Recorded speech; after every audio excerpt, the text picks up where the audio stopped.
He wasn't supposed to be remembered. Not like this. Not by anyone. And certainly not by a dog who had spent 2 winters sleeping in doorways and chasing ghosts through the streets of London. The morning air clung damp and cold, the kind that seeped through worn coats and settled into bone, carrying with it the faint scent of rain-soaked brick, petrol, and yesterday's forgotten rubbish. Commuters moved in steady streams along the pavement, heads down, collars up, footsteps brisk and detached, each one passing by the figure slumped beneath the flickering glow of a tired street lamp, as if he were just another shadow the city had learned to ignore. Oliver Hayes sat with his back against a chipped stone wall, his coat too thin for the chill, his breath slow and shallow, barely visible in the gray light of dawn. His hair, once kept with military precision, now fell unevenly across his forehead, damp with mist. There was something about the stillness of him that made people hesitate for half a second longer than usual, not out of concern, but uncertainty. Then they would look away, as people often do when faced with something they do not wish to understand. A paper cup rested near his boot, empty, save for a single coin that had been dropped without eye contact hours before. Above him, the sky held that pale, colorless hue that comes just before the sun decides whether to rise or hide. And a few meters away, just beyond the reach of the lamplight, something moved. At first, no one noticed. A shape, low and quiet, emerging from the edge of an alley where the darkness lingered longer than it should. The dog stepped forward slowly, each paw placed with careful intention, its coat dulled by time and weather, its ribs faintly visible beneath fur that had once been strong and sleek. A German shepherd, though thinner now, quieter, as if the city had taught it the same lesson it had taught the man. Stay small, stay unseen, survive. The dog paused, its ears lifted, not sharply, but with a quiet, uncertain tension. The world around it continued as usual, footsteps, distant engines, the hiss of a bus braking at the corner, but something else threaded through the air, something. Softer, older, a scent, faint, almost gone, but not gone enough. The dog's nose twitched, drawing in the cold morning air as if searching through time itself. It took another step forward, then stopped again, as though afraid the moment might break if it moved too quickly. For 2 years, it had followed fragments, traces left behind in places where memory lingered longer than people did. Park benches, train platforms, corners of streets where footsteps once matched its own. Each time, the trail had faded, leaving only silence in its place. And yet, this was different. There was something here, something that didn't belong to the present. The dog's gaze shifted, landing on the still figure beneath the lamplight. It did not run. It did not bark. It simply watched. The man did not move. His head hung slightly forward, his hands resting loosely at his sides, fingers curled, as though holding onto something no longer there. A passing woman slowed for a brief second, her eyes flicking toward him, then to the dog, then away again, her pace quickening as she pulled her scarf tighter around her neck. The dog remained. Time seemed to stretch thin in that small space between them, the city blurring at its edges, as if everything else had decided to step back and wait. A gust of wind slipped through the street, carrying with it the scent again, warmer this time, layered beneath the damp and the decay. Not just the smell of a man who had slept outside too long, but something older. Metal, earth, a trace of something once clean, now buried beneath years. The dog's body tensed, not in fear, but in recognition it did not yet trust. Its tail lowered, not in submission, but in hesitation. Because hope, after so long, is a dangerous thing. It took one more step, then another. Closer now. Close enough to see the faint rise and fall of the man's chest, to hear the quiet rhythm of breath that had not yet given up. The dog stopped just a few feet away, its amber eyes fixed on the face it could not fully see beneath the shadow of unkempt hair and the dull gray light. And still it did not move, because somewhere between memory and reality, something fragile hung in the balance. Not certainty, not yet, just the faint, trembling possibility that after everything the world had taken, after every road that had led nowhere, after every night spent waiting for a voice that never came, this might be the moment where the silence finally breaks. The dog does not breathe any louder, yet something inside him begins to tremble, a quiet ripple beneath the ribs, as though memory itself has found a pulse again. And the city, for all its noise, seems to recede into a distant hum while he stands there measuring the space between what is and what once was. Because 2 years is a long time for a scent to survive, and even longer for hope to remain unbroken. And still he waits, head slightly lowered, eyes fixed, as if afraid that one wrong movement might scatter the fragile truth forming in the cold air, while Oliver does not stir, not yet, his body folded into itself like a man who has learned to take up as little space as possible, his boots worn at the edges, damp from the pavement, his fingers pale against the fabric of his coat, and for a moment it would be easy to believe that there is nothing left inside him but breath, slow and quiet, unnoticed by everyone except the one creature who has never learned how to look away. And the dog takes another step, careful, deliberate, his nose lifting slightly as the wind shifts again, bringing with it something deeper this time, not just the surface of neglect or the weight of the street, but a trace buried far beneath, something clean once, something disciplined, something that carries the faint echo of command and trust and long days under open skies where the air did not smell like this, and his ears flick forward, catching the smallest sound, the faint scrape of fabric as Oliver's chest rises just a fraction more than before, and it is enough, not proof, not certainty, but enough to hold him there, suspended between instinct and memory, and a bus pulls away from the curb nearby with a hiss of brakes and a low rumble, sending a brief gust of air across the pavement that stirs Oliver's coat and lifts the edge of his sleeve just slightly. And for the first time the dog sees it, not clearly, not all at once, but in a fleeting glimpse, ink against skin, faded by time and weather, the outline of a shepherd's head etched into the man's right forearm, and something inside the dog tightens, not in fear, but in recognition that cuts deeper than scent, deeper than sight, something that belongs to a place where time does not pass the same way, and he freezes again, because this is the moment where truth either reveals itself or breaks apart, and Oliver shifts, just enough to draw a breath that catches slightly.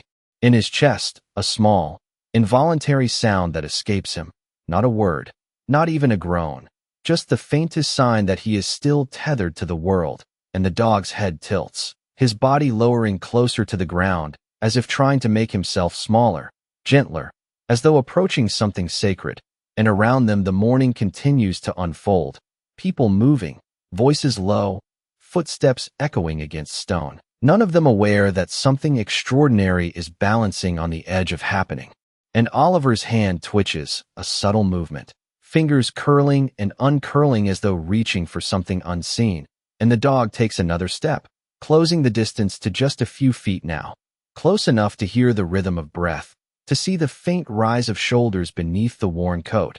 And still he does not rush, because instinct has taught him that the most important moments are not taken, they are given. And the wind settles for a brief second, the air holding still between them, and in that quiet, something shifts inside Oliver, a flicker beneath the surface, like a memory brushing against the edges of waking, and his lips part slightly, a breath drawn deeper this time, and though his eyes remain closed, something in his expression softens, as if a dream has found him, something distant and familiar, and his hand lifts just an inch from his side, hesitates, then falls again, the motion incomplete but not meaningless, and the dog watches it with a stillness that borders on reverence, because he has seen that movement before, countless times, in places far from here, where commands were given not with force but with quiet certainty, where a raised hand meant stay, meant trust, meant you are not alone, and the dog's tail lowers further,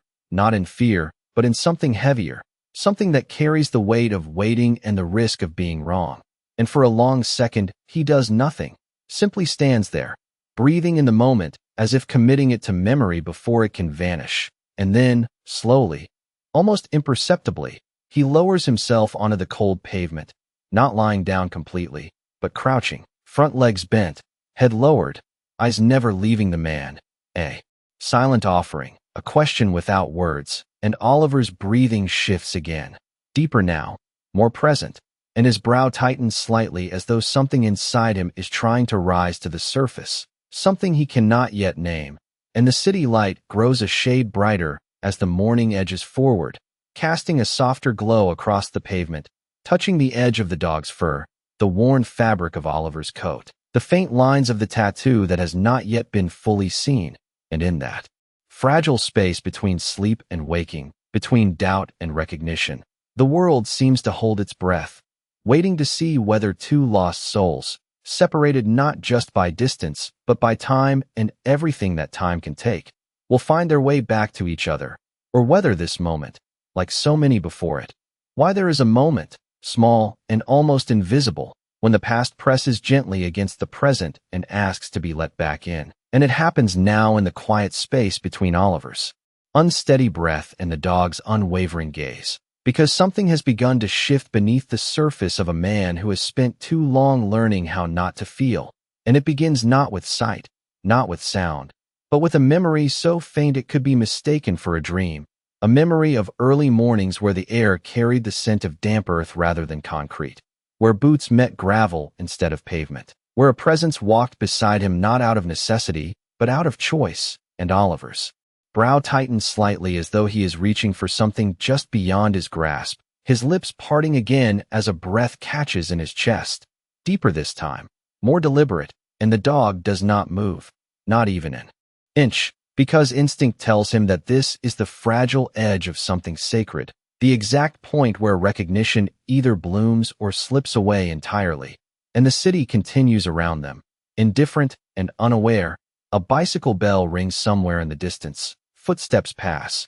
A door opens and closes, yet none of it touches the stillness that has formed here, and Oliver's fingers twitch once more, this time lingering in the air just a fraction longer before settling again against the cold fabric of his coat. And the movement is subtle, almost nothing, but to the dog it is everything, because he has seen that hesitation before, in moments where command was about to be given, in seconds where trust was about to be tested, and his ears lift slightly, his body leaning forward by the smallest degree, drawn not by certainty, but by something deeper, something that has endured beyond hunger, beyond cold, beyond time itself, and Oliver exhales slowly, the breath uneven, as though the act of breathing has suddenly become something he must remember how to do, and with it comes a faint murmur, barely a sound, not even a word, just the ghost of one.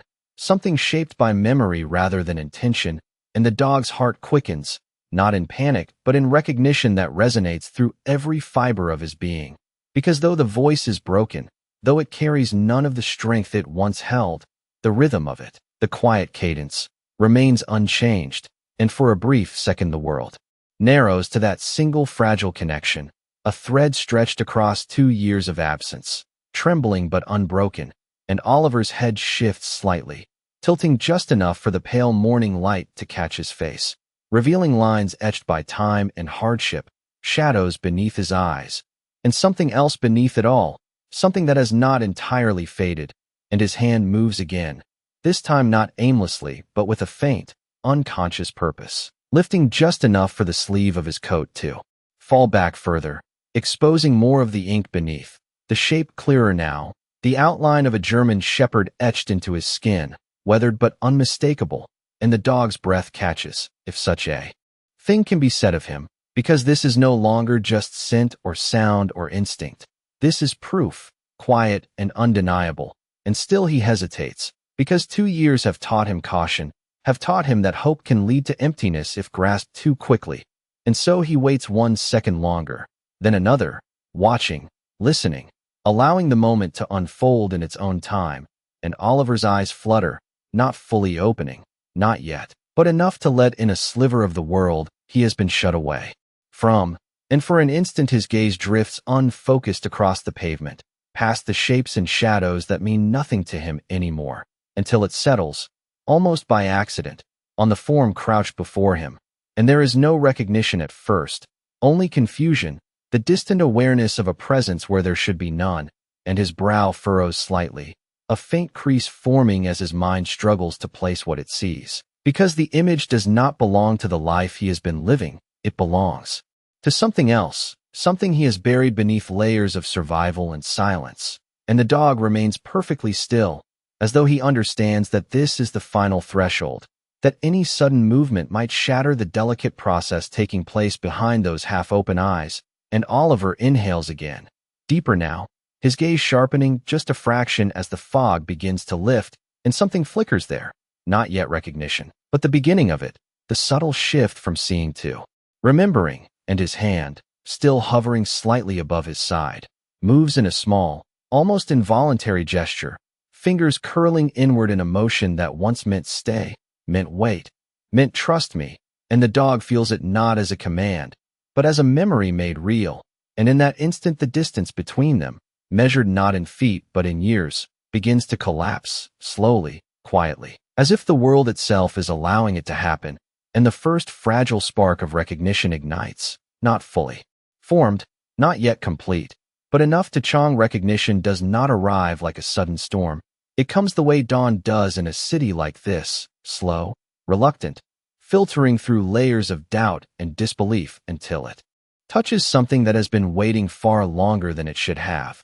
And Oliver's eyes open a little more, not fully, not with clarity, but enough to see beyond the blur of shapes and shadows that have defined his days, enough to notice the outline of the animal before him, the stillness of it, the way it does not behave like the others he has seen on the streets, scavenging, restless, wary. This one is different. This one is waiting. And that thought alone unsettles something deep within him, because waiting implies purpose. And purpose is something he has not allowed himself to believe in for a very long time. And his gaze lingers, uncertain, his breath uneven as though each inhale is a negotiation with the weight pressing against his chest. And the dog remains exactly where he is, crouched low, eyes steady, not pleading, not demanding, simply present, as if he understands that this moment cannot be rushed, that recognition must be earned, not forced, and a faint sound escapes.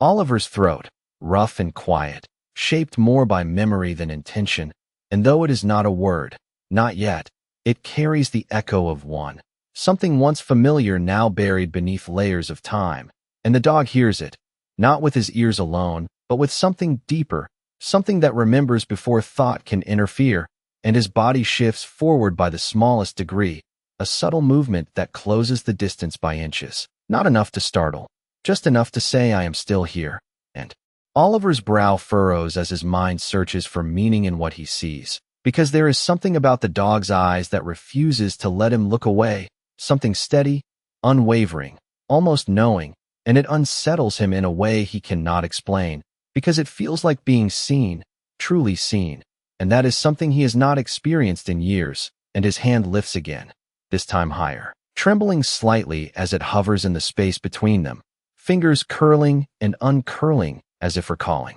An old habit, an old signal, something once second nature now reduced to instinct without context, and the dog's ears rise just a fraction, his posture tightening not with tension but with focus, because this is the moment he has been waiting for, not the reunion itself, but the sign that the man before him is still the one he remembers, still the one who once moved with certainty and quiet command.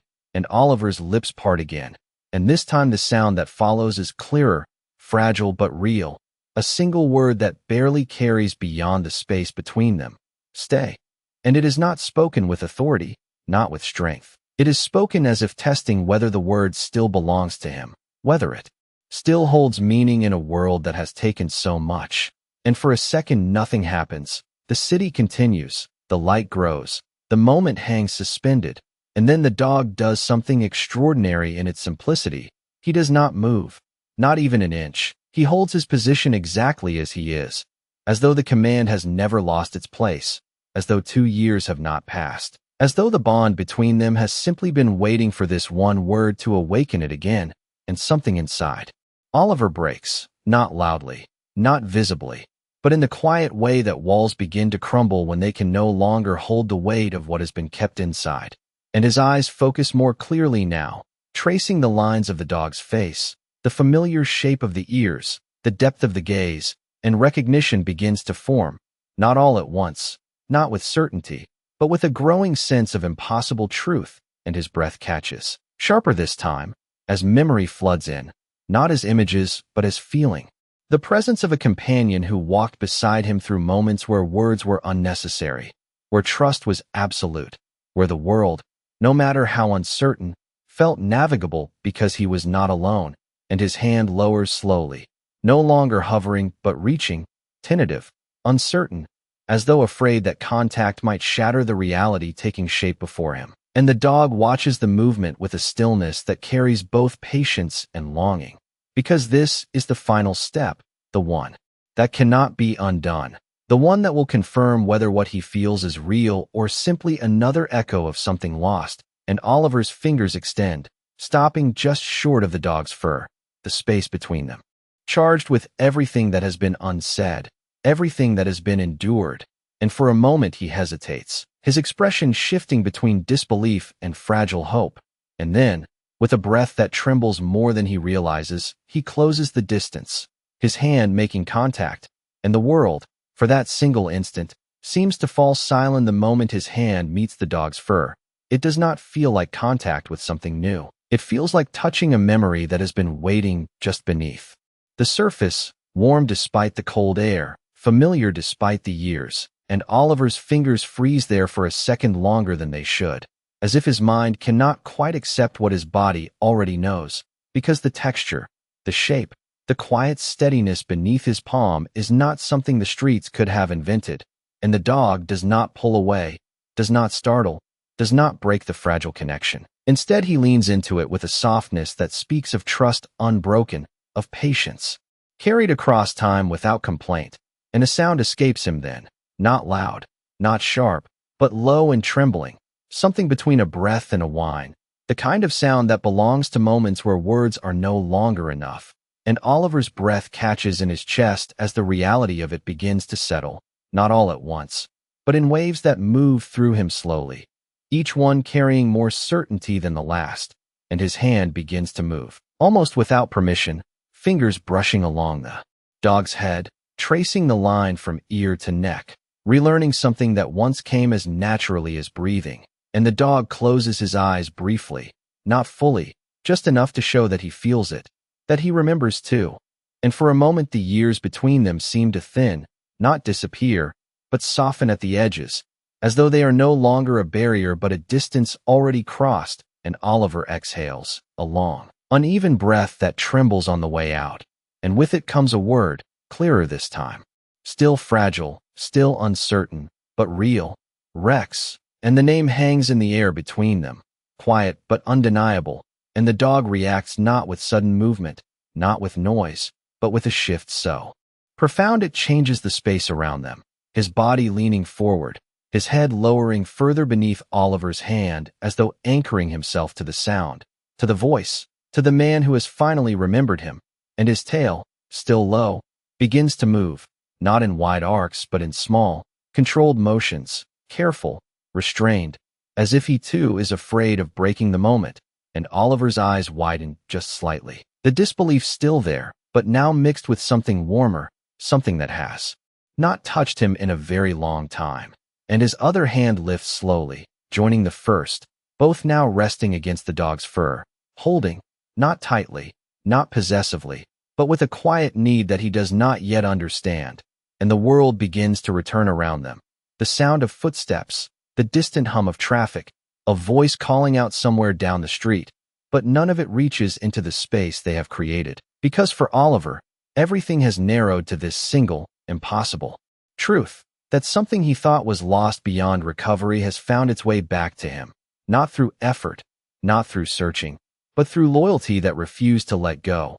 And his shoulders shake slightly, not from the cold, though the air still bites at his skin, but from something deeper, something that has been held in place for too long finally beginning to loosen. And he lowers his head, pressing his forehead gently against the dog's, eyes closing as if to hold the moment in place, to make sure it does not slip away like so many others have. And Rex stays perfectly still, accepting the weight, the closeness, the quiet confession in the gesture, because this is what he has been waiting for, not just to find him, but to be recognized by him, to be seen not as a stray, not as a passing presence, but as what he has always been. And time seems to slow again, the light growing softer as it spills across the pavement, touching the edges of their forms, outlining the connection that has endured more than either of them should have had to endure alone. And Oliver pulls back just enough to look at him again. Really look this time, taking in the changes, the leaner frame, the dulled coat, the faint marks left by a life spent surviving. And something in his expression shifts, a quiet understanding, a shared history written not in words but in what they have both endured. And his thumb moves absently along the dog's fur, a small, repetitive motion, grounding, real, and his voice, when it comes again, is steadier, still soft, but no longer uncertain. You found me. And the words carry more weight than they seem to, because they are not just an observation, they are an acknowledgement of something deeper, something that defies explanation. And Rex responds the only way he knows how, by staying, by leaning in, by refusing to step back even as the world begins to notice them. A passerby slowing for a moment, glancing at the scene before moving on, unaware that what they have just witnessed is not ordinary, not chance, but something rare, something earned through time and faith and the quiet refusal to give up. And Oliver's grip tightens just slightly, not out of fear, but out of recognition that this is real, that this is happening, that he is no longer alone. And for the first time in 2 years, the weight pressing against his chest lifts, not completely, not all at once, but enough to let something else in, something lighter, something that feels, for the fur hope does not arrive loudly. It settles quietly into the spaces that pain once occupied. And for Oliver it comes not as a sudden transformation, but as a subtle shift in the way he holds himself, the way his shoulders no longer curl inward quite so tightly, the way his breath begins to find a steadier rhythm beneath the weight of everything he has carried.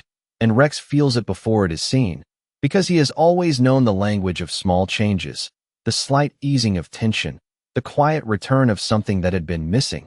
And he stays close, pressed gently against Oliver's side now, not demanding, not restless, simply present in the way that only true loyalty understands. And the city continues to move around them. But something has changed in the way Oliver sees it, because where before there was only noise and distance, now there is contrast. Now there is a point of warmth against the cold, a reason to lift his head instead of lowering it. And he does, slowly, his gaze moving across the street not as someone lost within it, but as someone beginning to notice it again. The pale light spreading across the buildings, the faint gold touching the edges of windows and pavement, the quiet rhythm of a morning that does not feel quite as heavy as it did before. And his hand remains on Rex, fingers resting in the thick fur as though grounding himself in something real, something that cannot vanish the moment he looks away. And he swallows once, his throat tight not from hunger, but from the unfamiliar weight of emotion returning after too long in silence. And his voice, when it comes again, is still soft but steadier, less uncertain. You stayed. And it is not a question, not even a statement. It is an acknowledgement of something he is only just beginning to understand. That while he had been losing himself piece by piece, something else had been holding on, something had refused to forget him even when he had nearly forgotten himself. And Rex responds not with movement, but with closeness, leaning in just enough for Oliver to feel the quiet pressure, the reassurance that does not need explanation. And for a moment they remain like that, still and connected, while the world passes by, a man in a suit glancing briefly before continuing on, a woman pausing at the corner, her expression softening for a second before she looks away, and none of them realize that what they are witnessing is not just a man and a dog. It is the slow return of something that had been lost, something that cannot be measured or easily explained. And Oliver shifts slightly, wincing not from pain but from stiffness, from the long nights spent without comfort. And Rex adjusts with him instinctively, rising just enough to remain beside him, to match the movement without hesitation. And Oliver notices it, the way the dog anticipates without being told, the way he stays aligned. And it brings with it another wave of memory, clearer this time, sharper, moments of walking side by side, of silent understanding, of trust that never needed to be spoken aloud. And his lips pressed together as he takes it in, the weight of what has returned settling deeper. And he lets out a slow breath, longer this time, steadier. And he looks down again, really looks, taking in the details he missed before, the faint dullness of Rex's coat, The way his frame is leaner than it should be, the quiet signs of survival etched into him just as they are etched into Oliver himself. And something shifts again, something protective, something that feels strangely familiar, and his hand moves along the dog's side, not just in reassurance, but in assessment, as though confirming that he is real, that he is here, that he has endured, and Rex allows it without resistance, standing calmly, accepting the touch, the attention, the recognition, because this is what matters. This is what he has waited for, not comfort, not ease, but connection, and Oliver's eyes soften, the tension in them easing just enough to reveal something deeper beneath, something that has not been entirely extinguished, and he nods. Once, almost to himself, a small, quiet gesture that carries more meaning than it appears, because it is the first sign of decision, the first indication that he is no longer drifting without direction, and he shifts his weight, bracing one hand against the wall as he begins to rise, slowly, unsteadily, his legs stiff, his balance uncertain. But there is a difference now, because he is not doing it alone. Rex remains at his side, close enough that Oliver can feel the presence, the support, even without contact. And when he finally stands, slightly hunched, slightly off balance, he exhales again, this time with a faint hint of disbelief, as though even this simple act feels different than it did before, and he looks down at Rex once more, a faint, almost imperceptible smile touching the corner of his mouth, the first and longer than he can remember. And though it is small, though it is fleeting, it is real, and the morning light catches it just enough to make it visible, not to the people passing by, not to the world at large, but to the one creature who has been waiting to see it return, and Rex responds in the only way that matters, by staying exactly where he is, by matching Oliver's movement as he takes his first step forward, slow, careful, uncertain, yet no longer without purpose, because now there is direction, now there is presence, now there is something beside him that refuses to let him disappear again. And as they begin to move together, step by step along the pavement, the city does not change, the world does not pause, but something within that small, quiet space between them has shifted in a way that cannot be undone. The first steps are never the hardest. Because of distance, they are hardest because of belief, because after so long moving without direction, even a single step forward requires something Oliver has not trusted in years, and yet he takes it, slow and uneven, his boot scraping lightly against the damp pavement as he shifts his weight, and Rex moves with him instantly, not leading, not pulling, but aligning, placing himself just half a step behind and to the side in that familiar position that once meant readiness, awareness, and quiet protection. And the rhythm of it, though fragile, feels right in a way Oliver cannot fully explain, as though his body remembers something his mind is still trying to catch up with. And the street ahead stretches out in the pale morning light, shop shutters half lifted, a bakery door opening to release the faint scent of warm bread into the cool air, mingling with the dampness of the city, and Oliver notices it, truly notices it, perhaps for the first time in months. The way smells are no longer just background but markers of place and time, and Rex's ears flick at the sound of a passing lorry, his gaze scanning briefly before returning to Oliver, always returning, as though nothing in the world could be more important than maintaining that connection now that it has been restored. And Oliver's breathing steadies further as they walk, still shallow but no longer strained, each step easing something inside him that had tightened over the years, and his hand drifts once more to Rex's back, resting there lightly as they move, not for balance alone but for reassurance, for confirmation that this is not something that will vanish if he lets go for even a moment, and Rex accepts it without hesitation, his pace adjusting instinctively to match Oliver's, slowing when Oliver falters slightly, pausing when he hesitates at the edge of a curb. And it is in these small adjustments that the bond reveals itself most clearly, not in grand gestures, but in the quiet understanding of need.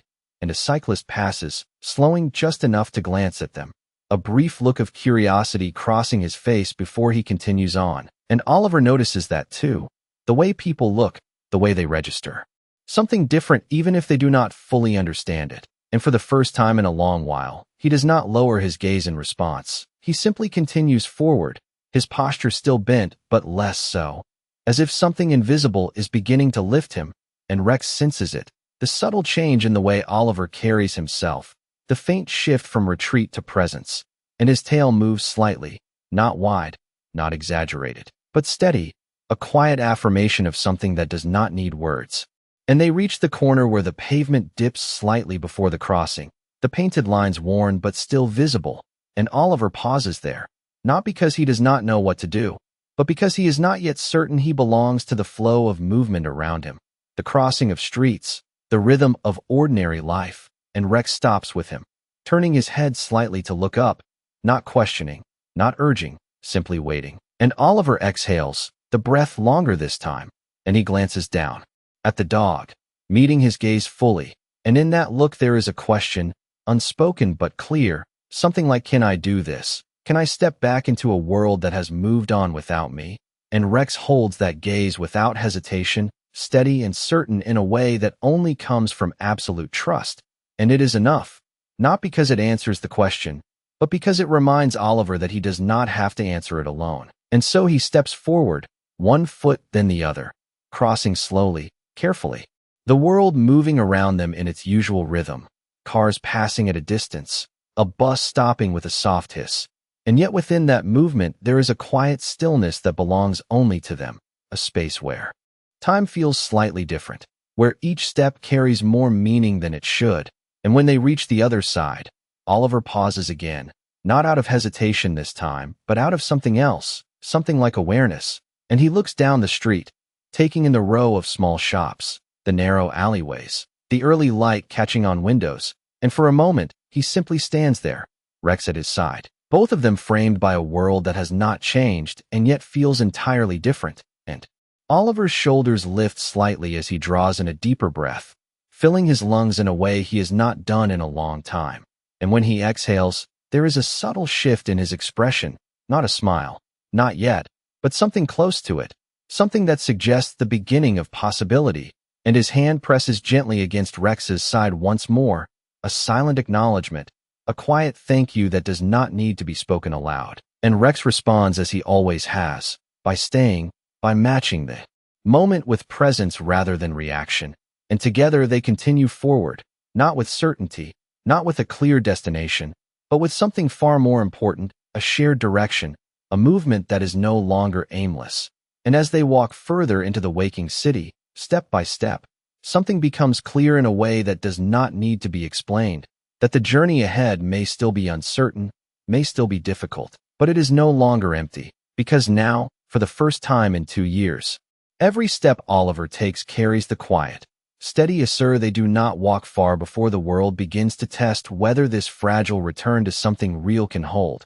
Because life in a city does not pause to honor quiet miracles. It continues, indifferent and constant, and Oliver feels it in the way people move around him, in the subtle glances that linger just a moment too long, in the space that opens and closes as others pass by, uncertain whether to acknowledge him or avoid him. And once, that would have been enough to make him retreat, to fold back into himself and disappear into the rhythm of being unseen.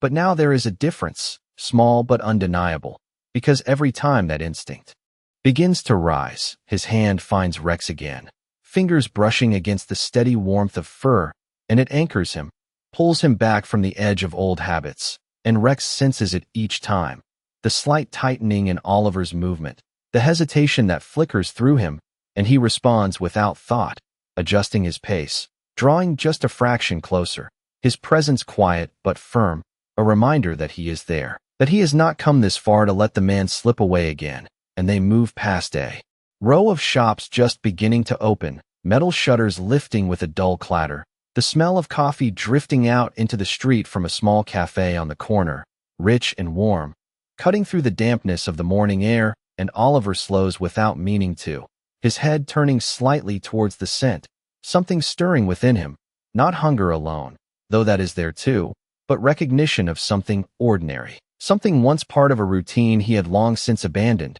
And he stands there for a second, just outside the doorway, uncertain, as though crossing that threshold would require more than simply stepping forward. And Rex stops with him, looking up briefly before settling again, patient, waiting, never urging, and a woman inside the cafe glances towards the window, her eyes catching the sight of them, lingering for a moment before she looks away, not unkindly, just uncertain, and Oliver notices that too. The way the world reacts, the quiet distance people place between themselves and those they do not understand. And for a second the old instinct returns, the urge to step back, to move on, to remain where he belongs on the edges of things. But then Rex shifts slightly beside him, a small movement, barely noticeable, yet enough to break the pattern, and Oliver exhales slowly, his breath steadying as he stands there, not retreating, not moving forward either, simply allowing the moment to exist without deciding what it must become. And after a few seconds he turns away, not out of defeat, but out of readiness for something smaller, something he can manage, and they continue walking, the pavement stretching ahead, the light growing stronger now as the morning settles in. And with each step Oliver feels something unfamiliar taking shape within him. Not confidence, not yet, but something quieter, something like permission, the sense that he does not have to solve everything at once, that moving forward can begin with something as simple as walking, as simple as staying present. And Rex matches him step for step, his gaze alert, scanning the surroundings in that steady way he always has, yet never straying far from Oliver, always returning, always checking. And they pass a small park, its iron gates slightly ajar, the grass inside damp with dew. A few early walkers moving slowly along the paths, their breaths visible in the cool air, and Oliver pauses again, this time not from hesitation but from something else, something that draws him inward, and he looks through the gate, taking in the open space, the quiet contrast to the narrow streets they have been walking. And for a moment he simply stands there, Rex at his side, both of them still, as if remembering something shared, something that does not need to be spoken. And Oliver's hand moves absently to the tattoo on his arm, fingers tracing the familiar outline beneath the worn fabric. And there is a shift in his expression, subtle but real, as though he is beginning to piece together not just what has been lost, but what still remains. And Rex watches him, not interrupting, not demanding attention, simply staying close, because this too is part of the process, not just the reunion, but the rebuilding, the quiet moments where memory and present begin to align. And after a while Oliver lowers his hand, his gaze lifting again, and he steps forward, this time through the gate, onto the grass, his boots pressing lightly into the damp earth, leaving faint impressions behind. And Rex follows without hesitation, his pace unchanged, his presence constant. And as they move further into the park, away from the noise of the street, something within Oliver settles a little more, the tension easing, the weight shifting, not gone, not yet, but lighter, manageable. And for the first time since the morning began, he allows himself to pause without fear, to stand still without feeling lost. Because now stillness does not mean emptiness. It means presence. It means sharing a moment with something that has endured. And as he looks down at Rex again, there is a quiet understanding in his eyes, something that does not need words, something that simply is. And Rex meets that gaze with the same steady certainty he has carried through every step, every mile, every day of waiting. Because for him, this was never about finding the way back. It was about never forgetting where he belonged. And now, standing there in the soft light of morning, beside the man he never stopped searching for, that truth no longer feels like hope. It feels like something solid, something real, something that cannot be taken away again. The park does not speak, yet it holds a kind of quiet that feels different from the silence of the streets, a silence that does not press down but opens outward. And Oliver stands within it as though unsure how to occupy that space, his boots damp from the grass, the faint scent of earth rising around him, cleaner than the city air, softer somehow.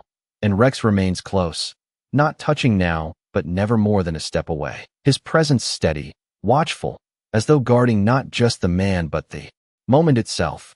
And for a while they do nothing, simply exist in that shared stillness, watching as the world moves gently at a distance, a jogger passing along a curved path, an elderly couple walking slowly beneath the trees, their voices low and unhurried. And Oliver notices the rhythm of it all, the way life continues without urgency here, the way time seems to stretch just enough to let a person breathe. And he draws in a deeper breath again, filling his lungs fully this time, and it feels unfamiliar, almost strange, as though his body is relearning something it once knew without effort. And when he exhales, his shoulders drop slightly, the tension easing another fraction, and his gaze drifts across the open space before settling once more on Rex. And there is something in that look now that was not there before, not just recognition, not just relief, but something closer to understanding. The quiet realization that this is not a moment that will pass, not something fleeting, but something that has chosen to remain. And he lowers himself slowly onto a nearby bench, the wood cool beneath him, worn smooth by years of use. And the movement is careful, deliberate, as though he is testing the ground beneath him, making sure it will hold. And Rex follows without hesitation, settling at his feet with the same calm certainty he has carried through every step of this journey. His body angled slightly outward, alert but at ease, and Oliver rests. His hands on his knees for a moment, fingers still, then one hand drifts down again, finding the familiar line of Rex's back, and the contact is no longer tentative, no longer uncertain. It is steady, grounded, and he lets it remain there, not needing to move, not needing to do anything more than feel that connection. And time passes in that quiet way it does when nothing demands attention. Seconds stretching into something softer, something less defined, and Oliver's thoughts begin to settle. As well, no longer scattered, no longer pulled in a dozen directions at once, but gathering slowly, forming something clearer, something more coherent. And with it comes the weight of memory, not overwhelming this time, not sharp or painful, but present, like a tide returning to shore after a long absence. And he closes his eyes briefly, allowing it to surface, the sense of purpose he once carried, the discipline, the structure, the quiet certainty of knowing where he belonged. And for a moment, it feels distant, almost unreachable. But then there is the warmth beneath his hand, the steady rise and fall of Rex's breathing, and it anchors him again, reminding him that not everything has been lost, that some parts of who he was have endured in ways he could not have imagined. And he opens his eyes once more, his gaze clearer now, more focused, and he looks down at Rex, studying him with a kind of quiet intensity, taking in the details not just of what he is now, but of what he represents. And his lips press together slightly as a thought takes shape, slow but certain, and he nods once, almost imperceptibly, as though agreeing with something only he can hear, and his voice, when it comes, is low, steady, carrying more strength than before. We are not finished, and the words are not loud, not dramatic, but they carry weight, not just as a statement, but as a decision, a shift from endurance to intention. And Rex responds not with movement, but with attention, his ears lifting slightly, his gaze turning upward, meeting Oliver's with that same unwavering steadiness. And in that exchange something settles between them, something that feels less like a question and more like a promise. And Oliver leans back slightly against the bench, his posture easing, not collapsing but resting. And for the first time in a long while, the future does not feel like something to avoid. It feels like something that might be faced, one step at a time. And the park continues around them, unchanged, the light growing warmer as the morning deepens. And yet within that small space, within the quiet presence of a man and a dog sitting together, something profound has shifted, something that cannot be undone, because it is not built on circumstance or chance. It is built on something far more enduring, something that has already survived distance, time, and silence. And as Oliver sits there, his hand resting lightly on Rex, his breath steady, his gaze no longer lost but searching, it becomes clear in a way that does not need to be spoken aloud, that whatever comes next, whatever path unfolds beyond this moment, it will not be faced in isolation, because some bonds are not broken by absence, they are only tested by it. And when they hold, when they endure, they return not as they were, but as something stronger, something quieter, something that does not need to prove itself to the world, because it already knows exactly what it is. There is a quiet kind of courage that does not announce itself. It does not rise with noise or certainty. It simply chooses, again and again, to remain present. And Oliver feels it now in the way he stays seated on that worn bench instead of retreating back to the edges of the city, in the way he does not lower his gaze when someone passes close by, in the way his hand continues to rest against Rex, as though it has rediscovered something it had always known. And the morning light shifts gently across the park, soft gold filtering through the leaves, touching the damp grass and the path where a few more people have begun to walk. Their voices quiet, their pace unhurried. And for once, Oliver does not feel outside of it all. He does not feel like something apart, because there is a thread now, invisible but real, connecting him back to the rhythm of ordinary life. And Rex senses that change as clearly as he senses the wind, his posture, relaxed yet attentive, his gaze moving occasionally to the surroundings, but always returning, always checking, always anchored to the man beside him. And Oliver shifts slightly on the bench, his back straightening a little more, his shoulders no longer folding inward quite so tightly. And it is a small change, almost imperceptible to anyone passing by. But to Rex it is everything, because it speaks of something returning, something rebuilding itself from the inside out. And Oliver's eyes drift once more across the park, lingering this time on a small group near the path. A woman kneeling to adjust the scarf of a young child, her movements gentle, unhurried. And there is something about that simple act that holds his attention longer than it should, not because it is remarkable, but because it is ordinary. And for a moment he realizes how far he has been from that kind of quiet normality, how distant it has felt. And yet here it is, just a few steps away, not unreachable, not closed to him. And the thought settles slowly, not as pressure but as possibility. And he exhales again, steady, controlled, and his hand moves from Rex's back to the side of his neck, fingers brushing lightly along the fur in a gesture that feels almost automatic now, almost remembered rather than relearned. And Rex leans into it just slightly, his eyes softening, not closing completely but easing, as though he understands that this is not just comfort, it is reassurance, it is grounding, it is the rebuilding of something that was never truly lost.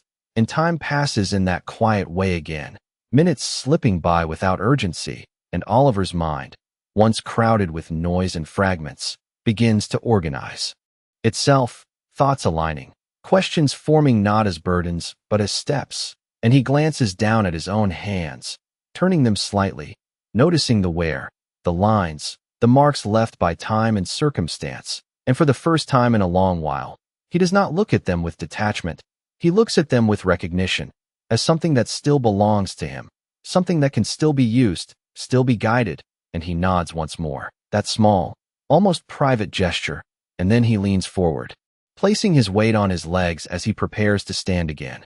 And this time the movement is steadier, less hesitant, not because the effort is easier, but because the intention behind it is clearer. And Rex rises immediately with him, fluid and certain, positioning himself once more at Oliver's side without needing to be told. And as Oliver straightens, fully upright now, he pauses for a brief second, feeling the balance settle, feeling the ground beneath him, feeling the presence beside him. And it is enough, not perfect, not complete, but enough to continue. And he looks ahead, towards the path that winds through the park, leading back towards the city beyond. And there is a moment where he could turn away, where he could choose to remain in the safety of this quiet space. But something inside him has already shifted beyond that point. Something has already chosen movement over stillness. And so he takes a step forward, then another, and Rex moves with him, their pace aligned, their direction shared. And as they walk, the distance between who Oliver has been and who he might become does not feel like a gap that must be crossed all at once. It feels like a path, something that can be followed, step by step, moment by moment. And the sounds of the park begin to blend once more with the distant hum of the city, the boundary between the two softening as they approach the gate again. And Oliver's gaze lifts slightly, his posture straighter than it has been all morning. And though there is still uncertainty there, still questions waiting to be answered, there is something else now as well, something that has taken root quietly but firmly, a sense that forward is no longer an abstract idea. It is something he is already doing, something he has already begun, and Rex remains at his side through it all, not guiding, not leading, but accompanying, as he always has, as he always will. And as they near the edge of the park, where the pavement meets the grass and the world begins again in its usual rhythm, Oliver glances down once more, meeting Rex's gaze with a quiet steadiness of his own. And there is no need for words in that moment, no need for confirmation, because Both of them understand in a way that goes beyond language that whatever comes next, whatever challenges still lie ahead, they will meet them together, not as they once were, but as they are now, changed, tested, and still. Crossing the park's boundary feels different this time. Not like stepping back into something that will swallow him whole, but like entering a place he can now stand within. And Oliver notices it in the way his pace does not falter as they reach the pavement again, in the way his shoulders remain steady even as the sounds of the city rise to meet him, and Rex moves beside him with the same quiet precision, his presence unchanged, constant as breath, and for a few moments they walk without direction, not lost, not searching, simply moving, allowing the rhythm of their steps to settle into something natural, something shared, and the street ahead is busier now. The early morning having given way to the steady flow of people beginning their day, coats brushing past, voices overlapping, the faint clatter of cups from a nearby cafe spilling into the air, and Oliver feels the difference immediately, the density of it, the closeness, but it does not close in on him the way it once did, because now there is space within it, a small, steady space carved out by the presence at his side, and Rex's ears flick once, then settle again, his attention divided but never scattered, always returning, always anchored, and Oliver's gaze moves forward, not down, not away, but forward, and there is something in that simple shift that carries more weight than it should, because it means he is no longer only reacting to the world, he is beginning to move through it, and they passed the cafe they had stood outside earlier, the scent of coffee stronger now, richer, drawing a few people inside, and Oliver slows again.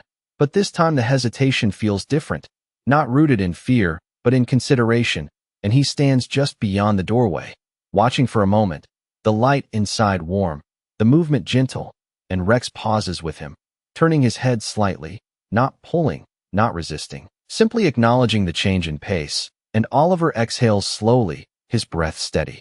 And he takes a small step closer, then stops again, as though testing the ground beneath him. And for a second the old instinct flickers, the urge to turn away, to remain outside, but it fades more quickly now, replaced by something quieter, something steadier, and he glances down at Rex, meeting his gaze, and there is no urgency there, no expectation, only that same unwavering presence, and it is enough, because it reminds Oliver that he does not need certainty to take a step, he only needs the willingness to try, and so he does, one step forward, crossing the threshold, the sound of the street softening behind him as the door closes gently, and the warmth inside wraps around him in a way that feels unfamiliar, almost distant, and he pauses just inside, taking it in, the low murmur of voices, the clink of cups, the smell of fresh bread and coffee, and for a moment he simply stands there, not because he does not know what to do, but because he is allowing himself to be there, fully, without retreating, and Rex follows him without hesitation, settling close at his side, calm, composed, drawing a few glances from those nearby, curious but not unkind, and Oliver notices them. The way eyes linger, the quiet curiosity, but it does not push him back, not this time, because there is something else holding him steady, something stronger than the weight of being seen, and he moves slowly towards the counter, his steps measured, his posture still slightly guarded but no longer closed, and when he reaches it, he stops, his hands resting lightly against the worn wood, and for a second he says nothing, not out of uncertainty, but because the act of being here, of standing, of choosing this moment, feels significant in a way that words cannot quite capture, and the person behind the counter looks up, their expression neutral at first, then softening slightly as they take in the scene, the man, the dog, the quiet stillness between them, and Oliver meets their gaze briefly, not holding it too long, but not dropping it either, and when he speaks, his voice is low but clear, carrying more steadiness than before. "Tea, please." And it is a simple request, ordinary, unremarkable, and yet it feels like something more, like a step back into a life he thought had closed its doors to him, and the person nods, turning to prepare it without question, and Oliver waits, his hand once again finding Rex, resting there lightly, grounding himself in the present, and Rex remains still, attentive but calm, his presence unchanged despite the new surroundings, because for him, the place does not matter. Only the person beside him does. And as Oliver stands there, waiting, watching, breathing, something settles more deeply within him. Something that feels less like recovery and more like return, not to what was, but to what can still be. And when the cup is placed before him, warm and steady, he reaches for it, his fingers wrapping around it with a quiet certainty. And for a moment he simply holds it, feeling the heat, the weight, the reality of it. And then he nods once, softly, in thanks, and steps aside, moving towards a small table near the window, Rex following without hesitation. And as they sit there together, the world continuing around them, something becomes clear in a way that does not need to be spoken aloud.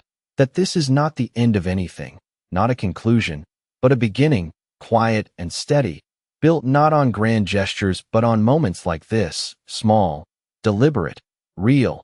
And as Oliver lifts the cup, taking a slow, careful sip, his gaze drifting briefly to Rex, there is a calm in his eyes that was not there before, a quiet understanding that whatever lies ahead, he has already taken the most important step, not alone, but together.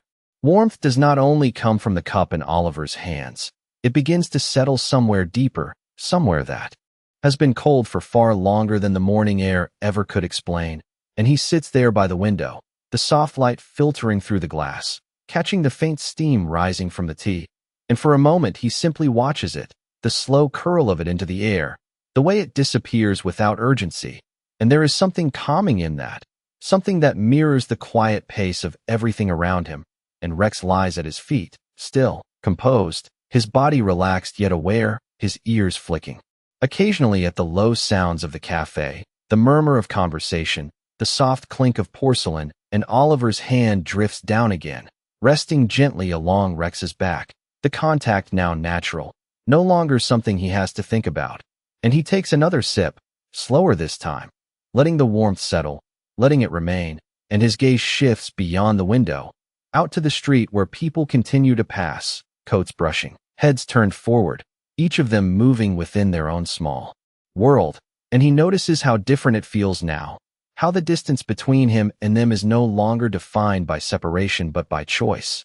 And that realization does not come with pressure, it comes quietly, like the rest of this morning has, steady and unforced. And he exhales, placing the cup down carefully, his fingers lingering around it for a second before releasing, and his eyes lower briefly, not in retreat, but in thought, as something begins to form, something that has been waiting beneath the surface since the moment Rex found him. And it is not a plan, not yet, but it is direction, and that alone is enough to shift something within him. And Rex senses it immediately, the slight change in Oliver's breathing, the way his posture straightens just a fraction more, and he lifts his head, his gaze turning upward, attentive, as though recognizing that something new is taking shape. And Oliver notices it, the awareness, the quiet readiness, and a faint expression crosses his face, not quite a smile, but something softer, something that holds both gratitude and understanding. And he leans forward slightly, his elbows resting on the table, his hands loosely clasped, and he looks down at Rex, holding that gaze for a moment longer than before. And there is something unspoken there, something that does not need language, because it has already been proven in the way they have found each other again. And he nods once, slowly, as though confirming something to himself, and then he reaches into his coat, his fingers searching briefly before finding the edge of something worn, something small, and he draws it out carefully, placing it on the table in front of him. And it is simple, unremarkable to anyone else, a small metal tag, dulled by time. The edge is slightly worn, but the engraving still faintly visible beneath the surface. And Oliver looks at it for a long moment, his eyes steady, his breath even, and for a second the world around him fades again, not into silence this time, but into something softer, something that allows the past to exist without overwhelming the present. And he reaches out, his fingers brushing across the metal, tracing the letters, and though he does not speak them aloud, they are there, clear in his mind, a name, a memory, a connection that has endured beyond everything that tried to erase it. And Rex watches him, still and patient, as he always has been, as he always will be.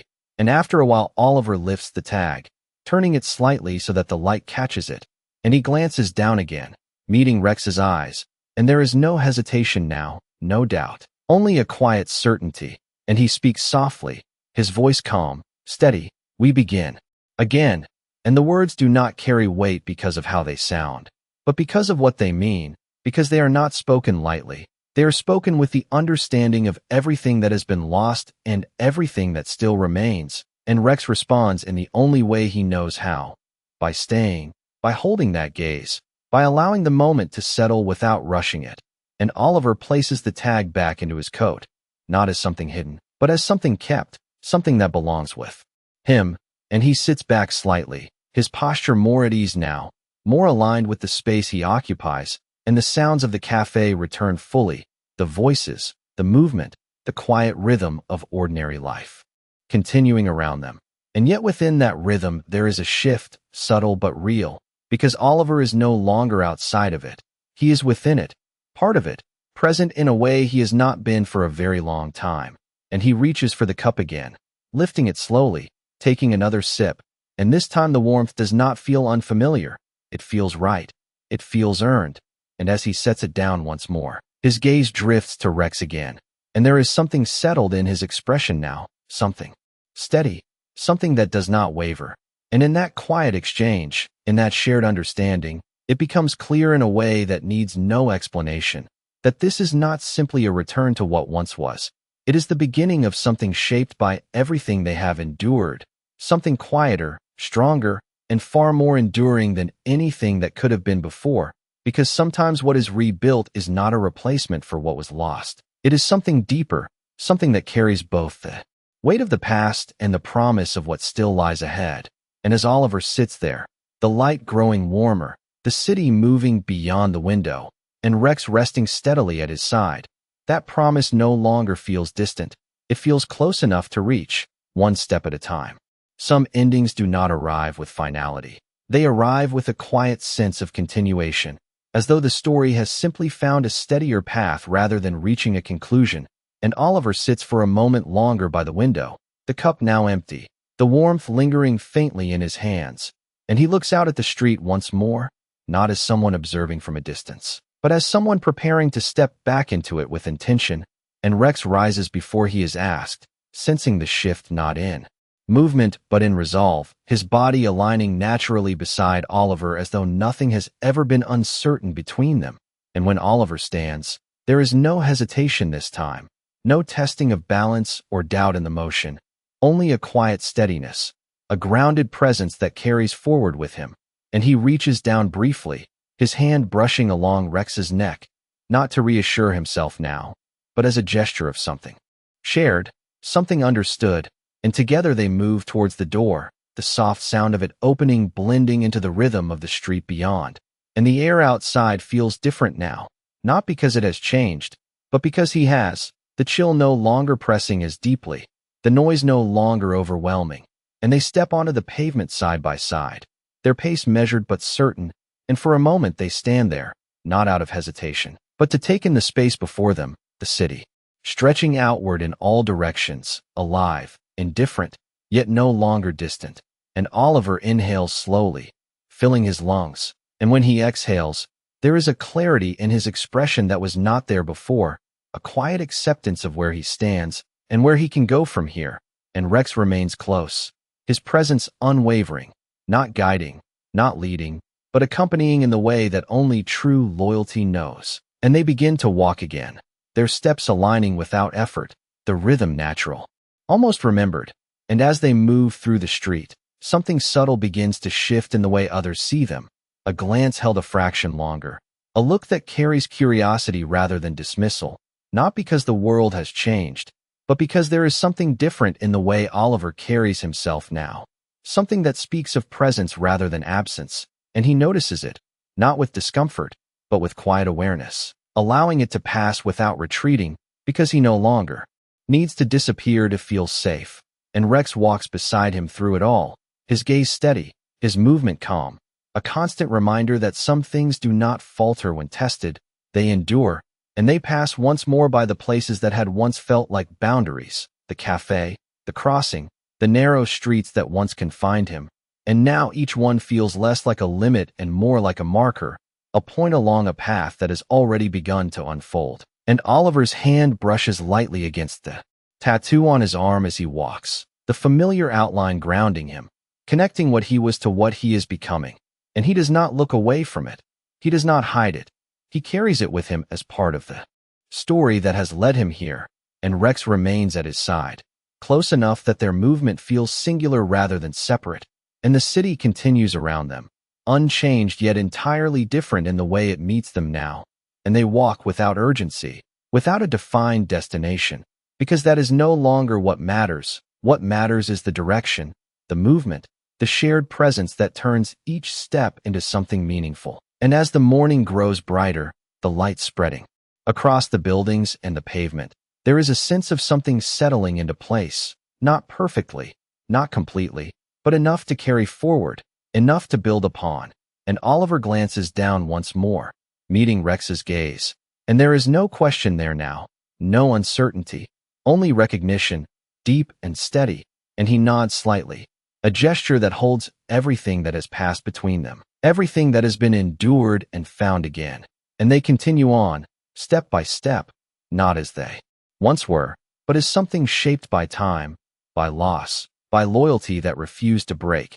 And as they move further into the waking city, blending into its rhythm, yet never losing that quiet space between them, it becomes clear in a way that does not need to be spoken, that some bonds do not end when they are tested. They reveal what they have always been, and sometimes, when everything else has been stripped away, what remains is enough to begin again, not with certainty, not with ease, but with something far more enduring, something that walks beside you, step for step, through whatever comes next, and does not leave, no matter how long the road may be.